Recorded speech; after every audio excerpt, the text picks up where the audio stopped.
Aktibong training ang ginawa ni pambansang kamao Manny Pacquiao ngayong araw sa Baguio. Nakatutok doon live si Ruth Cabal. Pia, tutok pa rin nga sa training si Manny Pacquiao pero hindi sa boxing kundi para sa kanyang concert sa Amerika pagkatapos ng laban niya sa Nobyembre. Makapananghali na lumabas ng hotel si Pacquiao. Nagsimba siya sa Baguio Cathedral kasama ang asawang si Jinky. Kung wala naman ang Panginoon, wala naman tayo rito. Importante talaga sa buhay ng tao is yung Panginoon. Kung walang guidance ng Panginoon is hindi tayo mabubuhay. Pinaunlakan din ni Pacquiao ang imbitasyon sa kanya ng mga taga-simbahan na dumaan sa kanilang exhibit.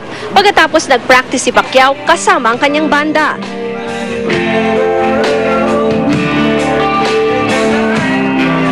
Pinanood sila ng promoter niyang si Bob Arum, sina Michael Cones at ang asawang si Jinky. Magko-concert si Pacman at ang kanyang banda sa Amerika pagkatapos ng laban kay Antonio Margarito.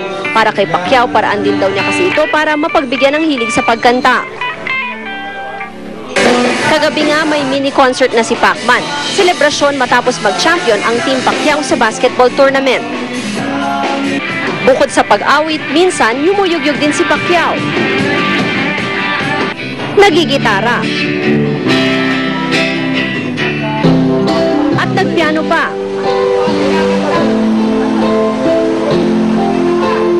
Pia, bukas ay balik na ulit sa training si Manny Pacquiao at umaasa raw siya na hindi maapektuhan ng masamang panahon yung kanyang nakagawiang pagtakbo sa umaga. Nasa signal number 2 ngayon dito sa Baguio City pero sa ngayon hindi pa naman natin nararamdaman na ang epekto ng bagyong Juan. Pia?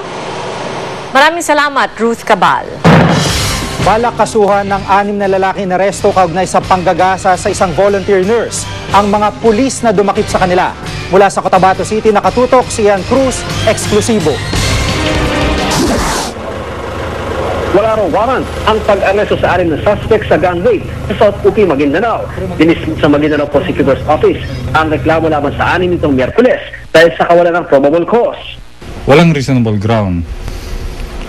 So, ang under kasi sa warrantless arrest, dapat mayroon kang reasonable ground na yung accused o yung tao has just committed an offense, about to commit offense, o yung, sabi natin, yung pugante.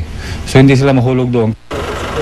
Binanggit din daw ng 6, pati ng iba pang nurse na kasama ni Florence na nakainom daw ang mga pulis pero misponde sa kaso. Ang alam namin is lasing yung mga pulis nung nangyari insidente, kaya nagkagulo-gulo. Nung dumating yung mga bata, pati nga yung driver ng sasakyan na sinakyan ng mga bata papunta sa police station, balak pa nga nila i-detain. Kasong administratibo at kriminal daw ang kanilang isasampa sa Office of the Ombudsman laban sa arresting officers. Nakausap sa telepono ng GMA News, Inspector Rene Valdesco, na dating hepe ng South UP Police at nakatalaga na ngayon sa Davao City. Ibinanggit niyang nakainom ang mga nag-imbestiga sa kaso. Dumaan din daw sa tamang proseso ang pag-aresto sa 6. Mula rito sa Cotabato City, Ian Cruz, nakatutok, 24 oras.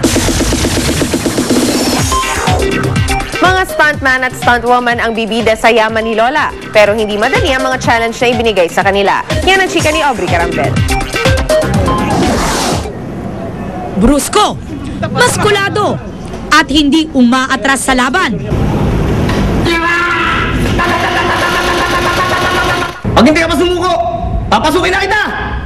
Pati itong si ate, nag-ala G.I. Jane. Desidido akong ipakita yung talent ko. Kaya kong gumawa ng ibang-ibang stunt at may sarili po akong stunt. Huwag ismulin dahil naka-join na siya sa ilang pelikula bilang double na mga artista. Kaya si Lola Barbie excited nang makita ang kakayahan nila. Hindi stunts ang hinarap ng mga contestant kundi obstacle course. Ilan lamang yan sa mga kapanapanabik na eksenang dapat tutukan sa yaman ni Lola pagkatapos ng Itbulaga. Aubrey Carampel, updated sa Showbiz Happening. Di pa tapos ang chikahan mga kapuso, tutok lang. Abangan! Isang barangay sa Candon, Ilocos Sur, sinalanta ng buhawi. At castaways ng Survivor Philippines Celebrity Showdown, may Grand Fans Day. Tutok lang dito sa 24 oras.